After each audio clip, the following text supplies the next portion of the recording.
Good afternoon and welcome to Ask an Expert for, our webinar on this Monday. So very excited to have Mari. She's one of our experts at Ask Resource Center, and she will be finishing up the series that we have had on requesting and understanding the whole process for special education. So Mari will unpack and walk us through requesting a comprehensive evaluation. Well, thank you very much. Today I'm going to be kind of taking a deep dive into the different skill areas that are available when a family is requesting an evaluation for special education for a student. So we will get into that.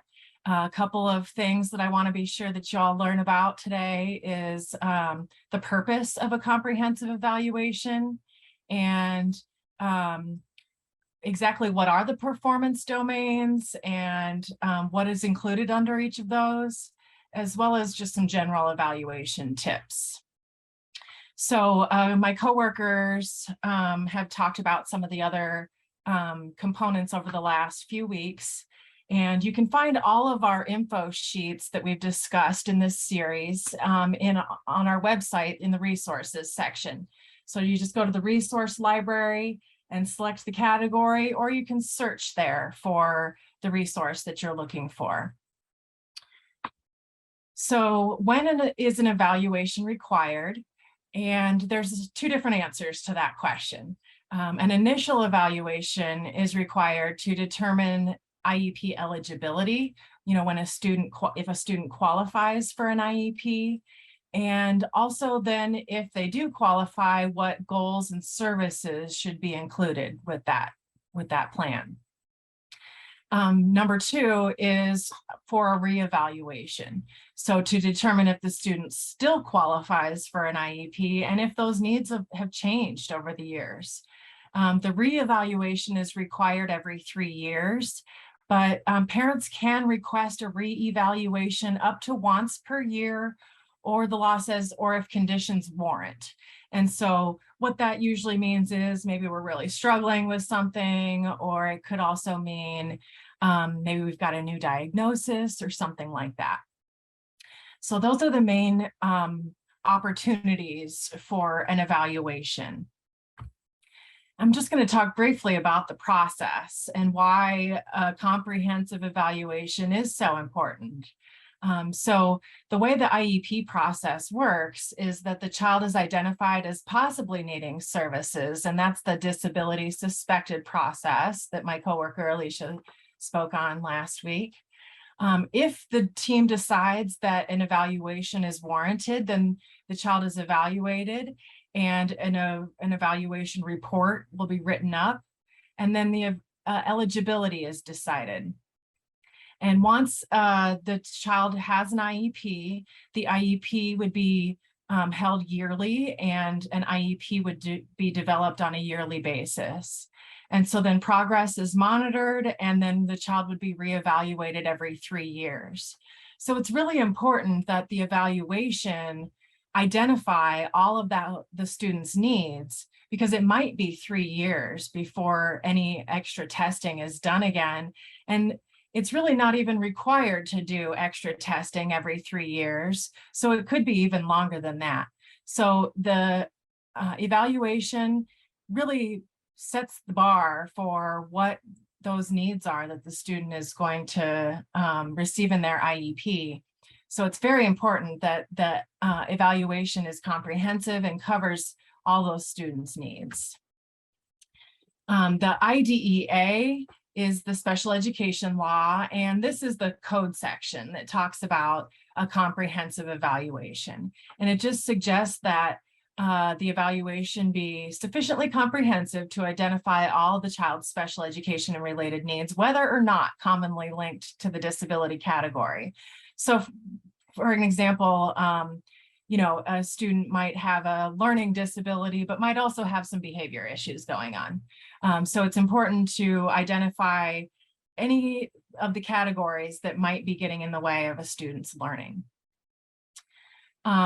So the categories that we use in Iowa are not the same disability categories that are identified under IDEA.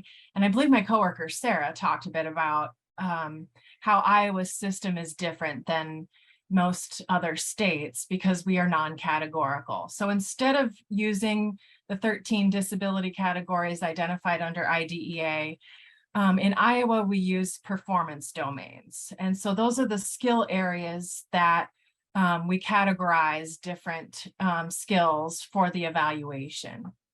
And so here's the different skill areas where the AEA can do evaluations for a student. And we'll look a little bit more in depth at each of those in the next slide here. So just briefly, and the assistive technology has an asterisk there next to it because it is not actually one of the categories that is typically considered one of the performance domains by the AEA, but it is an area that can be evaluated by AEA to see if the student has needs. So we have included that in the list just to be sure that it doesn't get left out or forgotten. So here is a list of the performance domains. And as you can see, I'm going to actually enlarge this a bit because there's so much to it. Oh, that's a little too much. As far as academic, it goes into basic math skills, written expression, reading comprehension, you know, really all those core subject areas, core academics, fluency, reading fluency, phonics. Behavior can mean lots of different things, but whenever there's a behavior issue that might be getting in the way of learning. Physical and health, hearing and vision, as well as adaptive behavior and communication. So all of those are different skill areas that students can be evaluated. And I'm not going to read all these things to you here today. Again, we've got assistive technology on the list, even though it's not one of the AEA's categories of performance domains, but we want to be sure that people remember that an evaluation can be done around assistive technology. But the skill area that I actually want to get into more today is the one called adaptive behavior. And that's because it's a skill area that I think a lot of people aren't familiar with. And, you know, with these other skill areas, there's usually a lot of different standardized assessments and ways that the school or the parents might identify that a student isn't doing well. You know, if you're not making progress with your math, or if you're really struggling with reading, those skills, you know, there's some pretty standardized assessments that are typically provided to all students. And so it'd be pretty easy to, or it can sometimes be easy to identify those issues getting in the way of a student's learning. But the adaptive behavior is the one that I think gets overlooked or misunderstood a lot.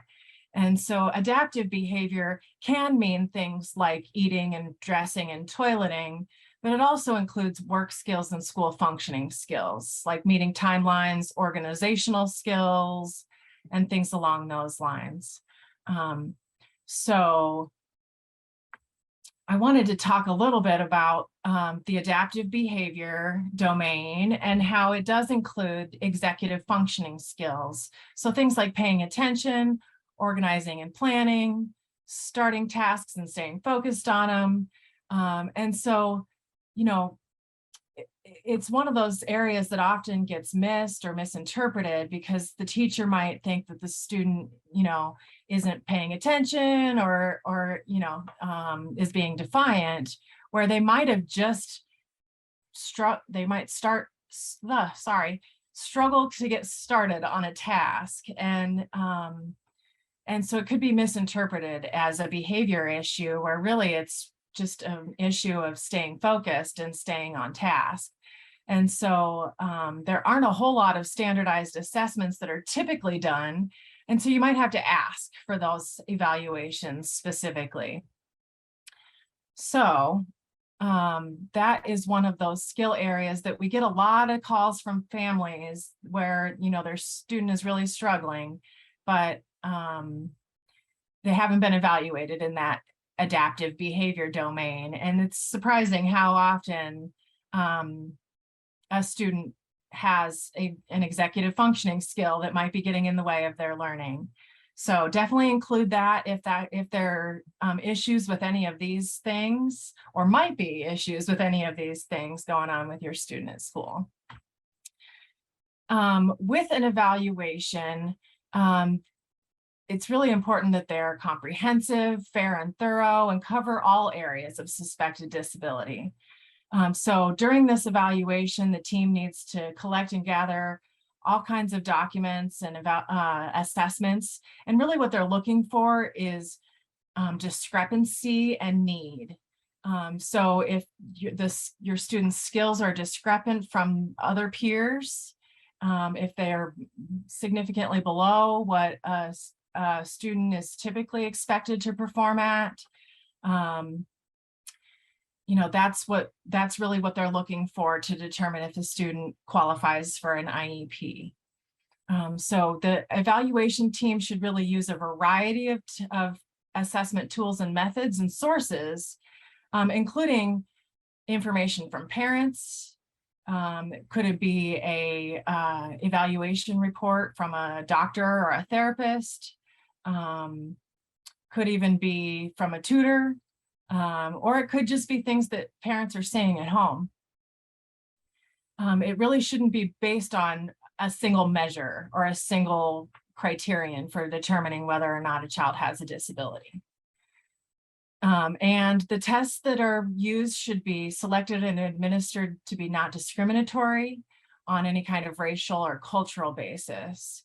So it should be administered in the child's native language and in a form most likely to yield accurate information on what the child knows and can do, and be a valid and reliable measure for the stated purpose. When it comes to evaluations for a student that might have a learning disability, there's actually some extra criteria or some extra things that need to be considered in that, is that there really has to be somebody who's licensed appropriately to conduct individual diagnostic evaluations and examinations and be able to interpret those results. If this evaluation includes any of the areas like oral expression, listening comprehension, reading skills, fluency, math calculation, or problem solving, then there are some extra criteria for the person that's doing the evaluation. And that person should also be present when the evaluation is being interpreted. So when the team discusses the evaluation afterwards. As part of a comprehensive evaluation using multiple sources of information, Iowa rules do require teams to review existing evaluation information. And so we talk about the RIOT method, reviewing existing information first and determining if there are other processes that are necessary, like interviewing the student or interviewing the teacher and parents. Whether there are any observations that should be done, or whether there are formal tests and assessments that should be included in part of that evaluation. And so the tests and assessments are really kind of the last tier if needed. So if it's not always done that there's a lot of formal tests and evaluation, if we might have test scores and grades that could already be pulled from existing information. Typically, evaluations are conducted by the AEA school psychologist or a social worker, and it could be in collaboration with other school personnel. Parents can request that their child be evaluated in any specific skill areas, but it is up to the IEP team to determine what performance domains or skill areas will be evaluated. and what those specific tests or assessments that they use to conduct the evaluation really are determined by the school psychologist. So the team itself decides what all skill areas will be evaluated, but it's up to that school psychologist who really has the training to know, the different types of assessments that would be best for that skill area. So it's up to that person to make the decision about which tests and which assessments to use. Really what the question is for the evaluation is, whether the student is eligible, but if there are any skill areas, health, vision, or hearing issues that are adversely impacting educational performance. That's really what the school and the AEA are looking for to determine whether or not the student is a disability that would qualify for an IEP. You have to have a disability, and because of that, a need for specialized instruction. So they're really looking for discrepancy from peers, again, just all those skill areas make a huge difference to tear those apart and really take a deep dive into what is adversely impacting the child's educational performance. I wanted to share the evaluation forms that are often used, or required to be used, I should say. And so I'm going to zoom in a little bit here because at the top it's the form for the consent for the full and initial individual evaluation. And at the top would be the child's information, but it's not till the bottom. Oh, sorry. It's not until the bottom. Oh no. Down here. Oh, I am still not right. Sorry, guys. Okay, I'm not sure if I can do it, but down here at the bottom is where those check boxes are. So when a parent signs consent for an evaluation, their signature is at the very bottom of this page, and the boxes will be checked for each of the skill areas or the performance domains that will be included in the evaluation. So I wanted to be sure to show you where those actually are on the form. And then the next slide is the consent for reevaluation. And so, as I said, they don't have to do evaluations every 3 years, but they might. And so at that 3-year mark, one of these boxes will be checked that either the team has not recommended additional assessments and you don't have to sign the form, or the team has recommended additional assessments and they might check the box for the area that that they'd like to do the evaluations. Again, parents can request that evaluation themselves for the reevaluation up to once per year. And so this is the form that they would need to sign to get that process going. Once parent consent is obtained, the evaluation team has to complete the evaluation within 60 calendar days. That's for the initial evaluation. There's actually no specific timeline in the law when it comes to reevaluations. When evaluation is completed, the AEA will write up an educational evaluation report, or an EER, that summarizes all the information that was collected as part of the evaluation.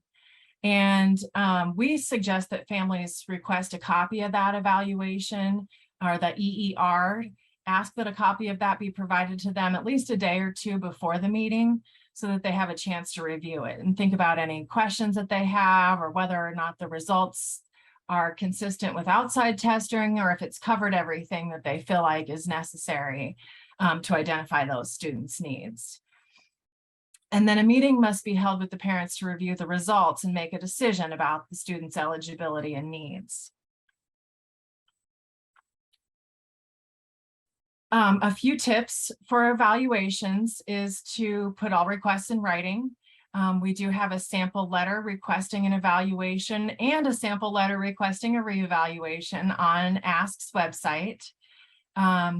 We suggest being as specific as possible about the concerns that you have, what kinds of things are getting in the way of your students' learning before the evaluation begins, so that we make sure to include all of those performance domains that might be getting in the way. And parents can request an evaluation for assistive technology, and both the initial evaluation and reevaluation can include testing and observations that require parent consent. So they really can't do those evaluations without parent permission. If by chance a parent does disagree with the results of the evaluation or believe that an area of need was not sufficiently evaluated, then they can request either a second opinion evaluation through the AEA or an independent evaluation, independent educational evaluation, IEE, from a private outside source. So that is a quick rundown of a comprehensive evaluation. We do want to hear your feedback, and after this webinar, you will receive a copy of the evaluation, feedback evaluation. If you could please fill that out and let us know what you think. And I did not see any questions come in. So thank you for joining us today. Does anybody have any questions? I didn't see anything come in. It was very thorough, and again, this will be put on our website, on our YouTube page, so that you can access it, share it with families. If you're a professional or as a family member, it can be helpful if you're unpacking and moving forward with an evaluation for your child. I'm going to reiterate that Mari and I are all about the feedback. So if you would please make sure when you receive that link that you do complete it. We would so greatly appreciate it. And we always want your input. In fact, that's why we're providing the webinars that we are doing, because we heard families say, I need more information. And so that's why we're choosing the two areas of transition and the special education process. So we do use your feedback. Sarah, did you have any questions that I may have missed? I know you're on also. No, I did not. Okay. All right. Well, thanks everyone for joining us today. And again, get to that website and fill out or complete to join us in November around transition. It will be a very useful and live webinar, so you can ask questions of our experts and also our own experts. So we look forward to seeing you in November. Thanks, everyone.